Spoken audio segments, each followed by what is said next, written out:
Hello, everybody. This is Professor Algarra, and I just want to keep moving into chapter number 1. We left off on units and thermodynamics definitions. We were talking about what thermodynamics is and some important factors like properties and intensive properties and extensive properties. As always, I advise you to go and read the book. Remember, these videos are just guidance for you to go through the book. And the video along with my post on Blackboard should make it for chapter number 1. And I hope you're reading and watching the videos. But anyways, we're gonna start talking about the zeroth law of thermodynamics. So pretty much, we have the first and the second law, and after they were developed, a third. I'm not gonna call it a third law, but another law was created or discovered, and this one is the zeroth law of thermodynamics, and that was created in a way to show us how the thermal equilibrium will work with between different materials, and then you might wonder what is a thermal equilibrium, and we were covering that in the previous video. But just so you know, you have let's say a regular container with, let's call it, I don't know, any substances, and then this substance will have different temperatures, as ideally would be, and then you have, I don't know, 25, and then probably in the middle it's like 26, and then 30 right here, and 31 after delta T, right? It should be in thermal equilibrium. What is thermal equilibrium? So at any point in the container, you should have the same temperature. Let's call it 25, and probably 25 here, 25 there, 25 here. So when you have everything at a thermal equilibrium, then you could say that this container has reached the thermal equilibrium. So what it states is basically, if two bodies are in thermal equilibrium with a third body, they are also in thermal equilibrium with each other.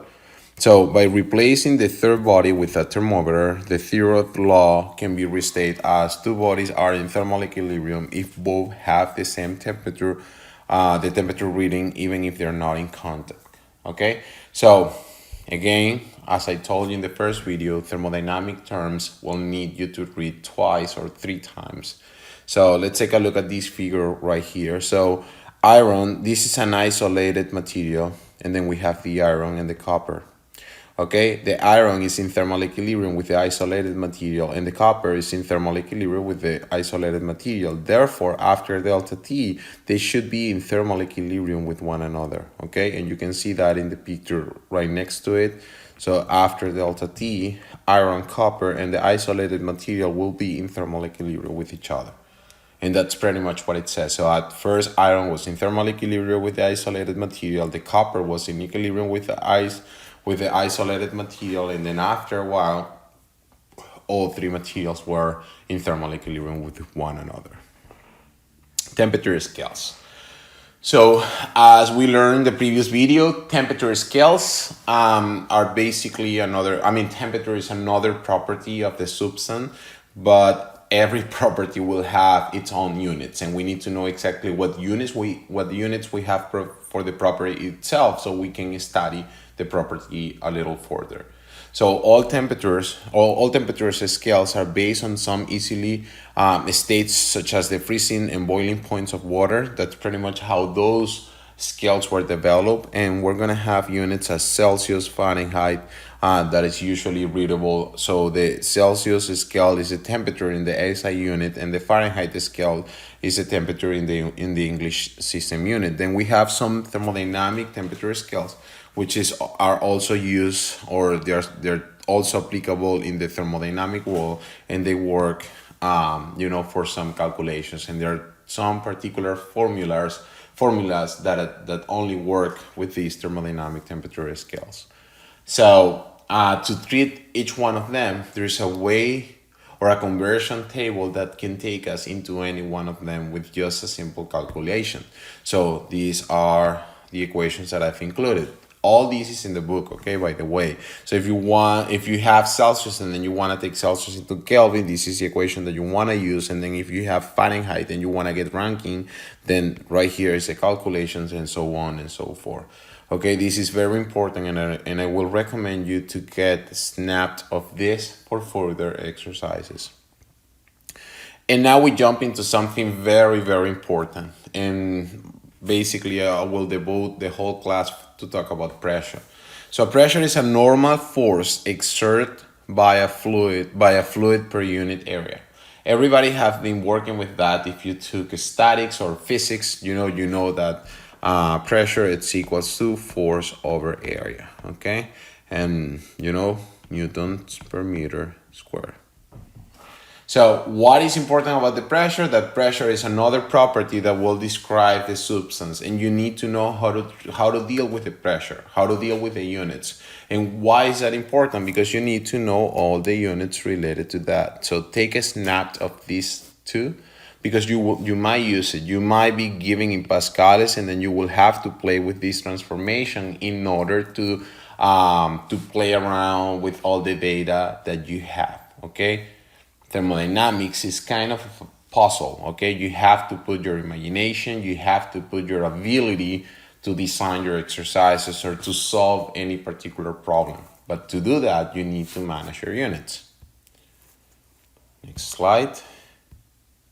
All right, so a little bit of an example. So the normal stress of pressure of a feet of a chubby guy is much greater than one of the feet of a slim person. So if you take a look at the equation, just take a look at this. This is the pressure, and this one is 6 psi, and then 3 psi. Then we have the area of the fit, and then we have the weight right here, and you can throw a pretty much normal calculation. Okay. Just remember that everything will come from the same premises, which is that pressure is equals to force over area. So now we're jumping into more definitions, and now we keep talking about pressure. We're going to define absolute pressure, gauge pressure, and vacuum pressure. And I'm going to give you some formulas for this. So the absolute pressure is the actual pressure at a given position. It is measured relative to the absolute vacuum, okay, or absolute zero pressure. The gauge pressure is the difference between the absolute pressure and the local atmospheric pressure. Most pressure measuring devices are calibrated to read zero in the atmosphere, so they indicate the gauge pressure. Okay, so as by being walking, then we're under the atmospheric pressure, and we need to know that. Okay, so vacuum pressure is the pressures below atmospheric pressure. In this text, the pressure P will denotate absolute pressure unless specified otherwise. I'm just tired of reading all these, and I'm pretty sure you are too. But remember the same advice I gave you from day one. Whenever you're reading engineering books, you have to read it twice or 3 times in order to understand. And maybe not even that. You will have to wait a few days to fully understand what it is. But I just prepared a little sketch that I hope will help you. So, like I said, the absolute pressure is the actual pressure given at a position. It is measured relative to the absolute vacuum. And then we have gauge pressure, which is absolute pressure minus atmospheric pressure. And then we have the vacuum pressure, which is the atmospheric pressure minus the absolute pressure. And sorry for the minus signs that are not here. Okay, probably some problems. But anyways, this is what I prepared for you. Pay attention, please. All right. So right here we have pressure, or absolute pressure, equals to 0. And then here on top, on the dotted lines, I have the atmospheric pressure. This is the line that will show the atmospheric pressure. And then I have 2 readings. Okay, I'm reading the pressure at this point, somewhere here. And I'm going to read the pressure somewhere here. Okay, and I'm gonna call the first reading and the second reading. Why is this important? The definition is telling me that the absolute pressure is the actual pressure at a given position. It is measured relative to the absolute vacuum or absolute zero pressure. So if that's the definition, then this guy right here in this particular case is it's my absolute pressure. On the second case, this is my absolute pressure. Remember, this is case number 2 and this is case number 1. Those two are different. I just wanted to show you the difference between one and the other. So if I keep moving on, I know that from here to this point is what I call my atmospheric pressure. And if I call from here to here, this is my atmospheric pressure as well, okay, in case number 2. So what else do we need to define? We need to know, right, the distance between this point and my reading. And this guy right here is what I call the vacuum pressure. So if you want to calculate this guy with these two terms that I have, I will know that my vacuum pressure it's equals to my atmospheric pressure minus absolute pressure, and this is for case number 1, this one right here, okay, and that's a formula that we have. So now with case number 2, but let me just go, okay, okay, perfect.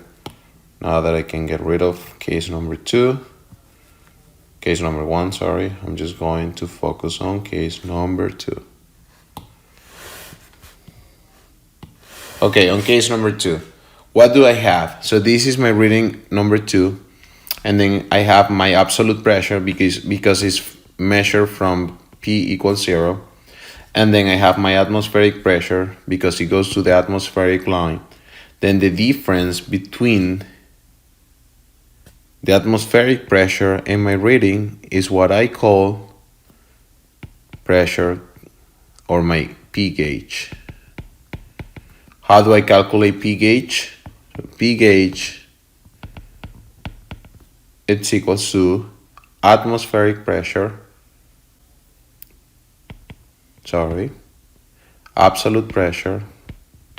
minus atmospheric pressure. And that will give me my P gauge. So now that I showed you with the sketch, I hope it's a little bit easier to see it, but let's just read the concept one more time. So the gauge pressure is the difference between the absolute pressure and the local atmospheric pressure. The vacuum pressure is the pressure below atmospheric pressure, okay? So why is this important? Well, I don't think we will see so many exercises with the gauge pressure, but it's very important that you know exactly what those terms are so you can use it for further classes. So let me just change this for the red marker, and now let's move to the next one. So where we're going right now is pretty much how to study the pressure in a liquid or in a substance, because that's what's very important. In order to do that, we're going to consider the following. This is a glass of water. On this glass of water, I'm just studying a little tiny cube of water. Sorry for my drawing. Now I'm taking this guy right here, and I'm gonna draw a little cube.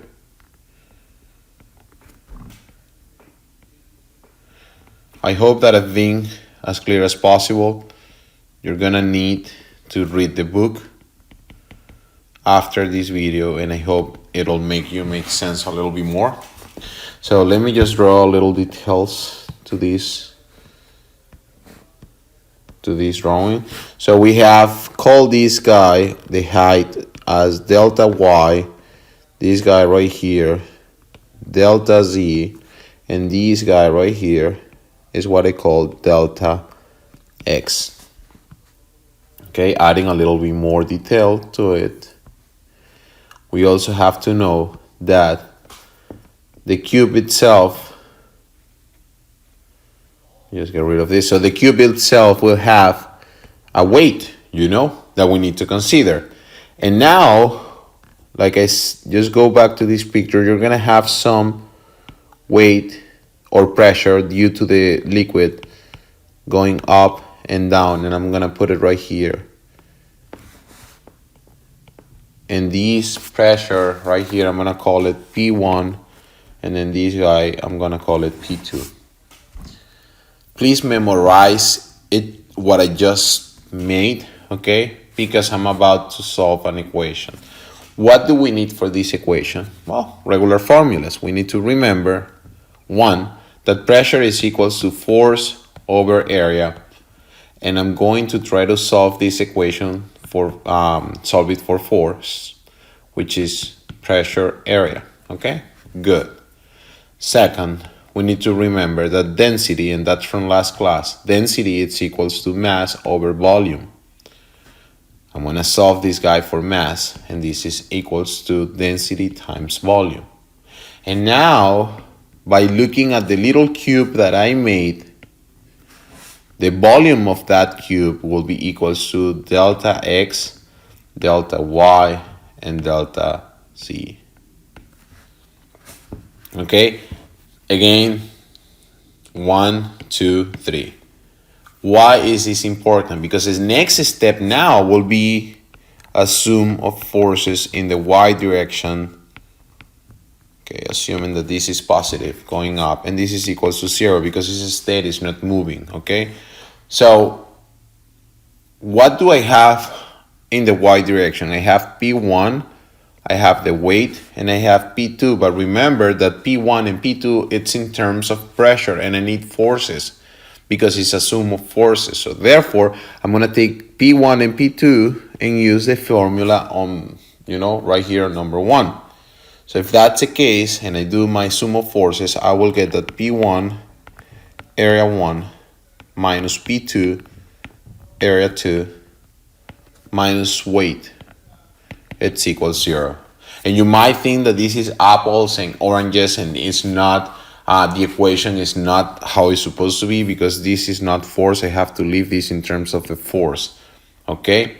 How do I do that? So you know that weight, it's equals to mass times gravity, okay?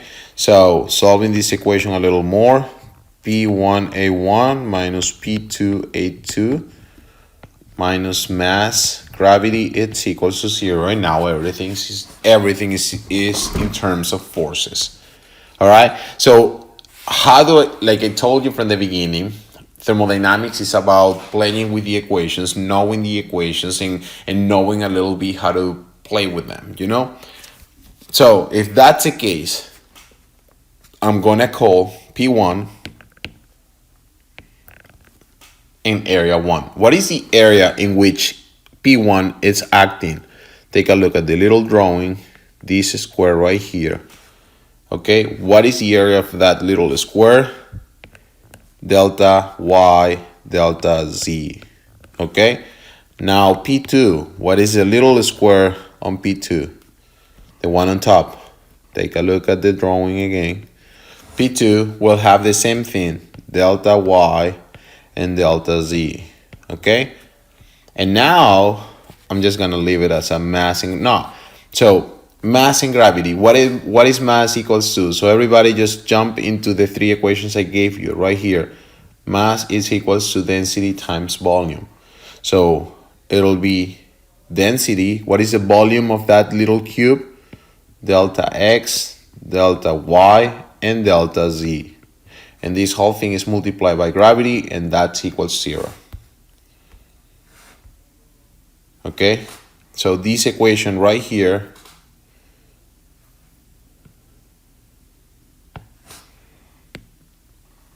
it's one of the most important ones. But this is not the last one, because I'm going to keep solving this equation and simplifying that equation in a way that we can all understand it. So I'm going to get a factor of delta z and delta x that multiplies P1 minus P2. And I'm going to take, and I'm going to take the other term to the other side of the equation. So that's density, gravity, that multiplies delta x, delta y, and delta z. Okay, remember this term right here is the volume. Okay, so what can I do right here on this equation? I can cancel out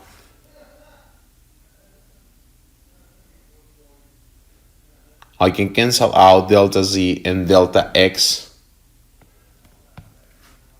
And now I'm gonna get P1 minus P2, it's equals to density, gravity, delta Y.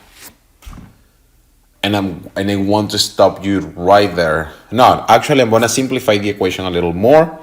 So P1 it's equals to P2 plus rho G delta Y.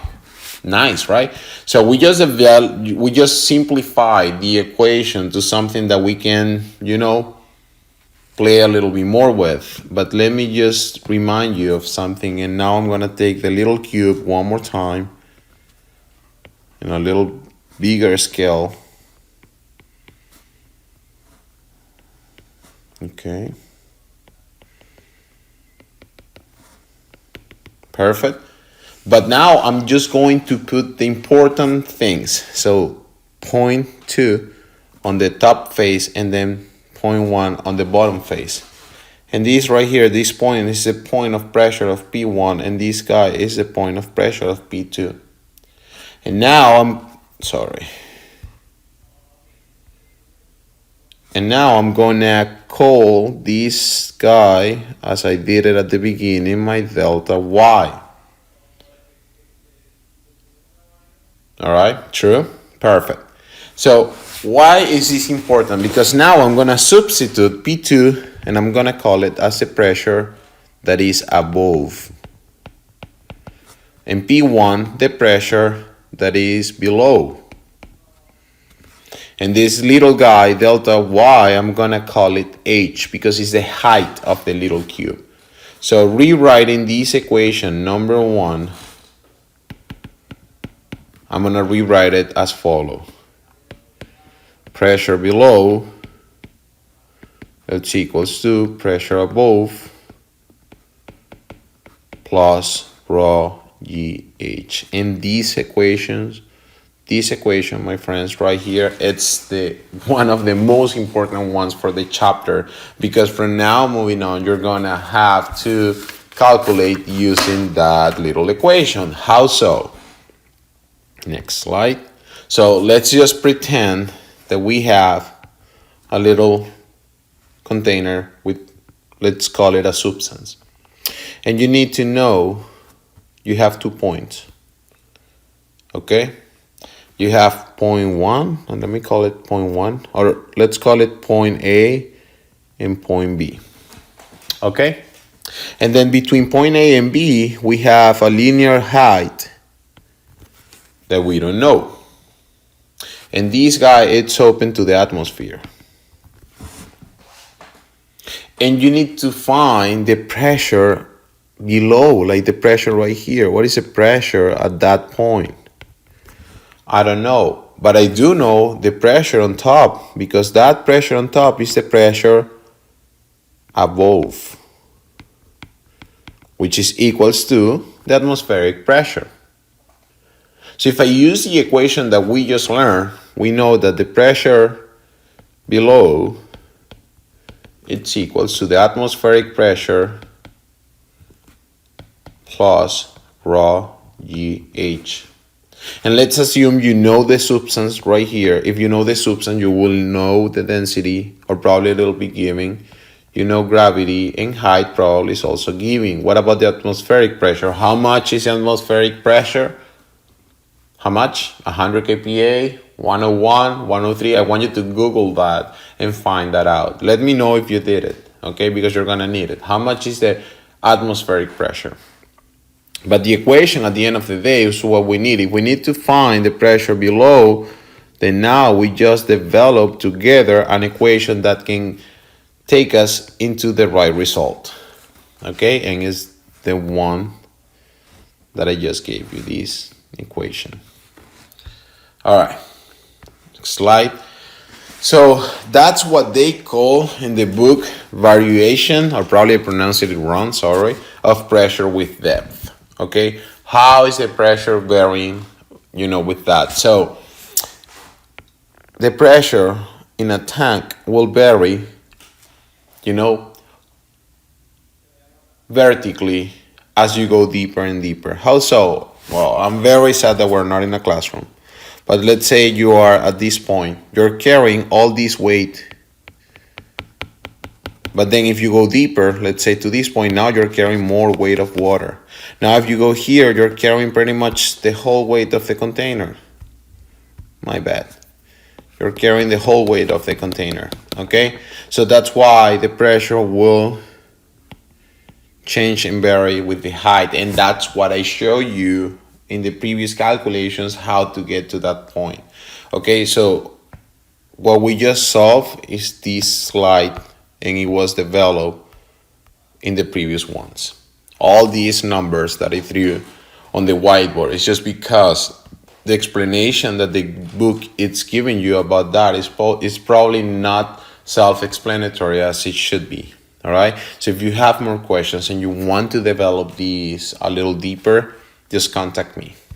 Okay, and again, the same picture I show you. So right here you have the atmospheric pressure above, and then you have the below pressure at this point. If you want to get that pressure, it'll be the atmospheric pressure plus raw GH. Okay, raw density, G gravity, and then H is the height. Okay, so that's a calculation we need when we need to use the manometer. You know, when we are calculating. So if this guy right here is 2, right, and this guy on top, it's or let me call this one A and this guy B. If you take a snap of this guy, it'll be basically the same picture, below and above, below and above. So if you are in this segment right here, you know that P2,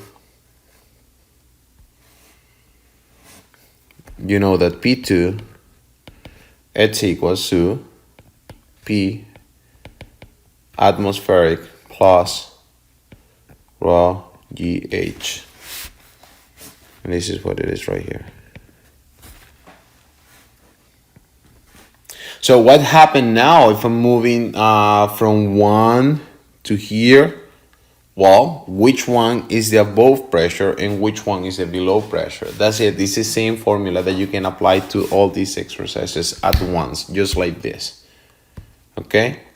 So what about if you have, all these fluids stack up? So it'll be pretty much the pressure at 1, it's equal to the pressure at, the atmospheric pressure plus raw GH of this one, raw GH of that one, and raw GH of this one.